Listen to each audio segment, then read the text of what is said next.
Hi everyone. So I wanted to make a video about the way that I begin the conversation around sex and intimacy. Okay. This is something that we can, you know, talk about for weeks just on its own. But I'm going to give you a couple of beginner tools that will start the process of dancing around this in a different way. Okay? Because usually when we talk about sex, we either talk about do you want sex? Or we talk about how it's not working, right? My partner has more libido or less libido than me. I want sex more, I want sex less. So we talk about the problem or we ask for sex or say no. And that ends up being our entire conversing around sex. And we want to change that habit, that pattern, that dance. So there's more sort of ease and playfulness around it. That's our first step. Okay? Because when there is playfulness, there's safety, right? And when there is safety, people can open up more and also discover more of things even within you that you haven't had a chance to connect with, and the same for your partner. So here's a way that I'd like you guys to begin that process. Think of your desire as a car engine. Okay? So in a car, you're sitting in your car, that's your desire, and there's accelerators and there's brakes, right? I want you to think of what are some things that make my desire accelerate a little bit more, and what are some things that are more like a little bit of a dampening, a brake on my desire. So as you know, when a car is running, an accelerator and a brake, there's no good, bad to either of them. You need both to function well and for the car to run safely. And also, there is a gradation. It's not like you're going to bang on the accelerator or you're going to bring it to a screeching halt by pressing on the brake. You're going to have a gentle dance between the both of them, right? That's how desire works. And we want to see it as a sort of a multidimensional thing where you need both accelerators and brakes. For example, you don't necessarily want to be turned on during a staff meeting, right? So you need some brakes too. So think about what sort of things would act as accelerators for your desire and what sort of things would act as brakes for your desire. And then I want you to divide your answers into things that are to do with you and your life, nothing to do with your partner, just you and your, energy levels. Maybe when you dress a certain way, when you work out, when you've done really well at work, right? When you've had a couple of days of really good rest and you've slept really well, or maybe you're on vacation, or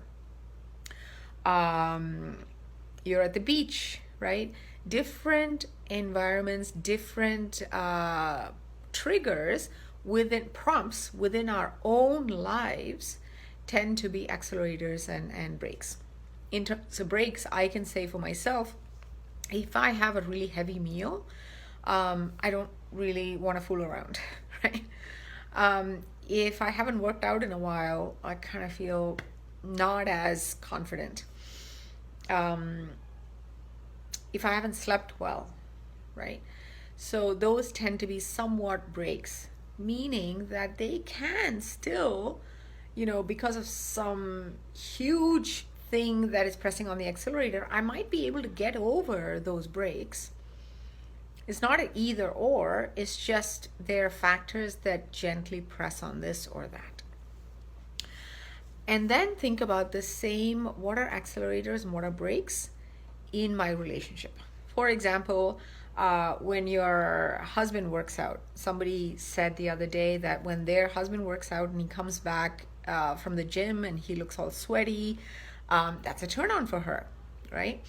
It might be a turn on, might be a little bit of a turn off for you, right? It doesn't matter. There's no right and wrong. Just think about, oh, when he's in his element and he's doing X, Y, and Z, that's kind of attractive. Or when he's wearing these clothes, or when he's, when he laughs a certain way, or when he cooks this meal, or when he is, having a difficult client call and I overhear it and I'm like, damn, he's good at what he does, right? What are all these things? Or when he comes up behind me and hugs me, or when he, I don't know, talks dirty. Whatever it is, think about things that are brakes and accelerators in your own life and things that are accelerators and brakes in your relationship space with your husband. Okay? And just journal on those. Part 2 of that is to ask him those same questions. Give him a few days to think of his answers and then have a discussion. Literally, this is not about agreeing or disagreeing or trying to come up with a plan. It literally is sharing. You're just sharing and then asking your partner to share and being curious. That's all. Just that conversation will spark ideas within the both of you about noticing those times when your partner is feeling attractive or attracted, just becoming more subtly aware than just like, do you want to have sex or not? Having more layers to that conversation itself will shift the dance.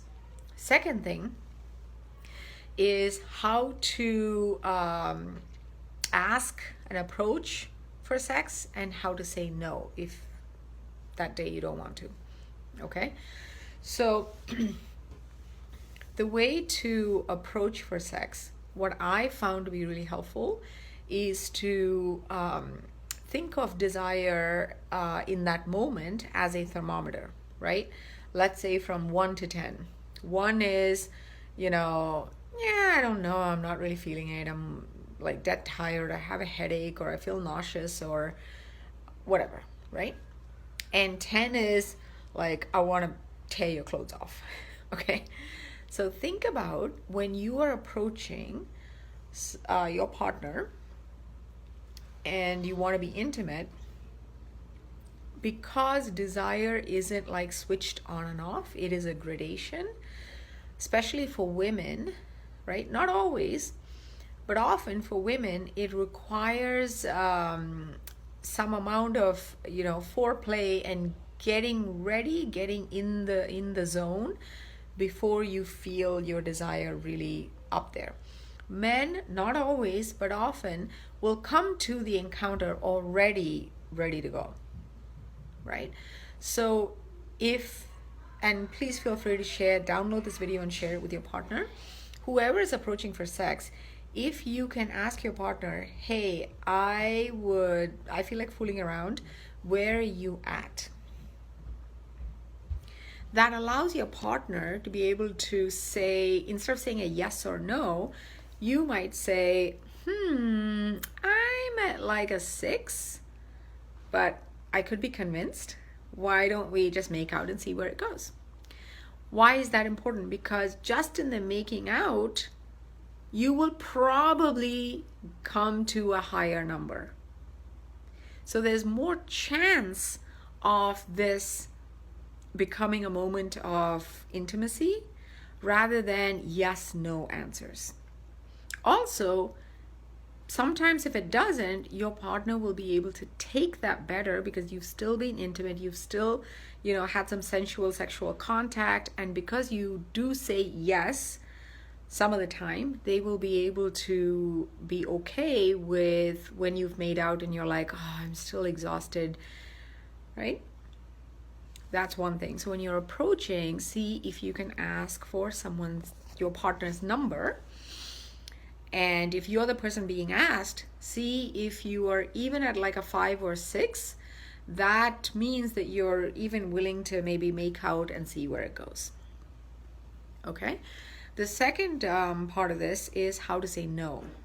If, you're like at a 3, a 2, and you're absolutely not able to, or you're at a 5 or 6 and you made out and you cuddled naked and it was wonderful, and you're still like, I am about to fall asleep, or I still have a raging headache, and you want to stop there. Here's a gentle way to say no. Because sex is such a personal thing, it can feel very hurtful, rejecting for either partner to be told a no when they have put themselves out there, right? But at the same time, you should be able to say no sometimes, because your desire is not going to be in sync all the time. That would be weird, right? So how do we say no? If you have to say no, give an alternative. For example, oh my gosh, I am so done tonight, but how about a quickie tomorrow morning? Or I have a raging headache and I'm so worried about this case that I have to take to the OR tomorrow. I just am not in the right headspace and I can't be present. How about after my case tomorrow, I come home and we both take a bubble bath and fool around, right? Give an alternative. Why is that important? Because then your partner knows that it is literally, truly about this one moment being hard for you. It is not about them or that they are not attractive, which is what that little voice starts saying to us. Okay. Also, it takes away from that usual dance where the other partner has to keep asking and hope to, one day get a yes. So when you say no, you should be able to say no sometimes, of course, but give an alternative. Even if it is something like, hey, how about Saturday? I have the weekend off. We have a babysitter coming. Why don't we go for a long drive, get some ice cream, and fool out in the car and come back and make love, right? So give some alternative. So that is my beginner tips for sex and intimacy. Please journal out your accelerators and brakes. Share that with your partner, just that you're doing this exercise and you'd love to know theirs. And then when they've had a chance to think through it, sit and talk about it and literally just share. Do not correct them. Do not ask for them to also just listen. They don't need to agree. They don't need to disagree. It's literally a kind of, oh, wow, okay, tell me more kind of conversation. And the second thing, talk about the person who's initiating, how to initiate playfully using the scale. And if you or your partner want to and have to say no, how to do that tenderly and with respect. Okay? By giving an alternative. I love you guys. See you guys soon. Bye-bye.